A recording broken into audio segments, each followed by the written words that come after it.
Sir, I would like to ask you, what's your comment? That we generally hear that, the present generation is not blessed to have the values of the last generations. So what do you think? They are more towards progress or towards regress? Well, thank you, and I'm happy to address this question, which is quite relevant to our times. I would begin by saying that humankind as a whole has been from the very beginning of history impelled by a desire to go forward. Not everybody is equally touched by it, but in every generation there are individuals who, more than others, feel a need to break out of the shackles of the present and to go to the future for better days.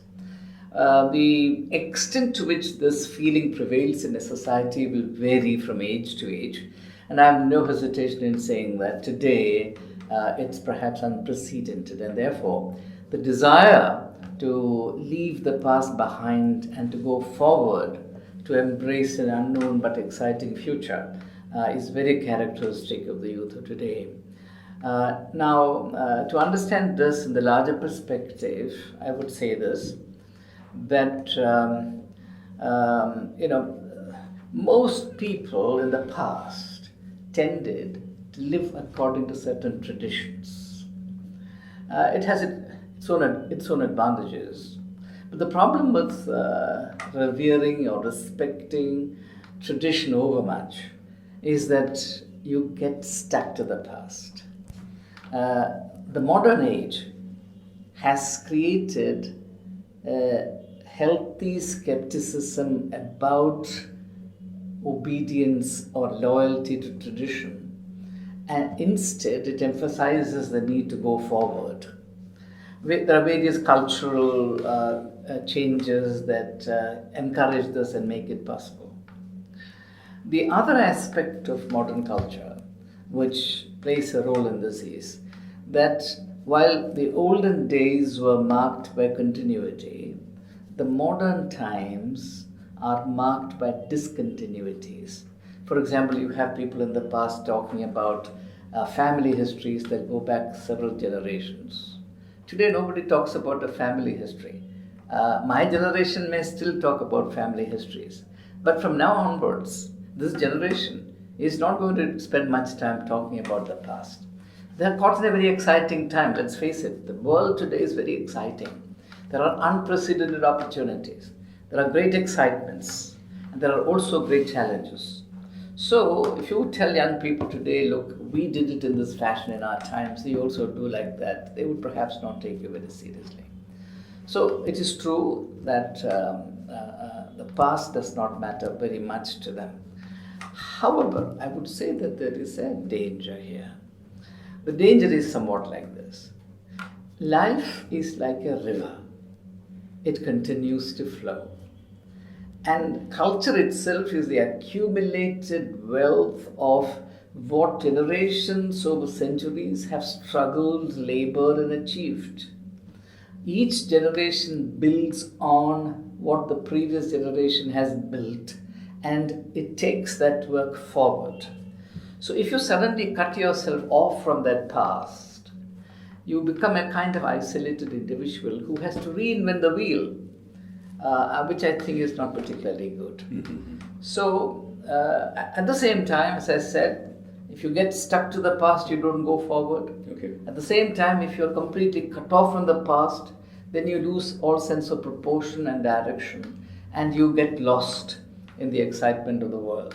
So neither of the extremes, I believe, is desirable. What we need to do is to make sense of life, taking advantage both of the valuable things that the past has contributed and the exciting opportunities that the present affords.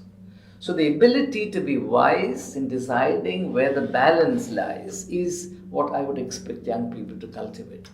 Unfortunately, they do not have any guidance in this respect at the present time. Education does not cultivate this wisdom in them. The traditional sources of guidance have all disappeared. Parents themselves are not able to guide their children because they have too much on their plate. So at a time when young people need a lot of guidance, they actually hit a vacuum. And this is what worries me most.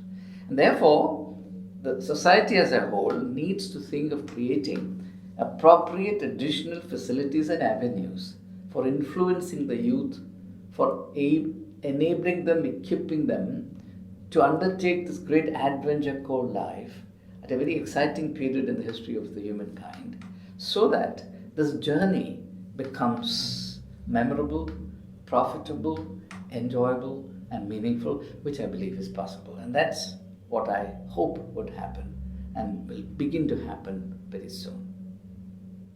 This juncture, I would like to ask you, generally during my childhood we were all taking pride of our great family and all these things. So taking pride of family is not a good thing. You see, that will give somebody confidence. We use the word pride in this context, Yeah, but pride is negative, yeah. Unfortunately, in many instances, it was vanity. It was vanity. Now, the fact that you have your family history recorded or known to you Right. for say 100 years doesn't really mean that it was an exciting or memorable history. Okay. It must have been a very pedestrian history also. But it's also possible that in rare cases there have been histories which are worth cherishing. Okay. So what we need to do, and this is what I proposed to myself, I said, look, as an English poet said, I have nothing to look backward to with pride. I have nothing to look forward to with hope. But I'm not in that predicament. It is certainly true about me that I had nothing to look backward to with pride. Therefore, I said, I will now assume that something very exciting has begun with me.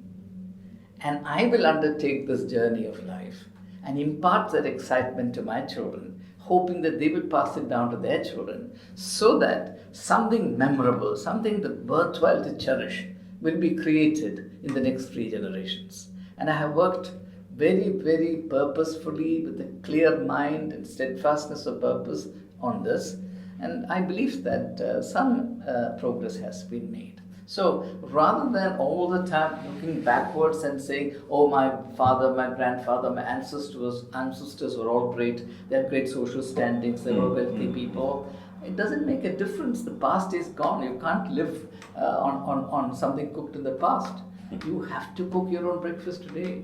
So your claim about the past must be matched by your achievement, your stature today. Correct, yeah. And the only validation that you belong to a great tradition is your own personality.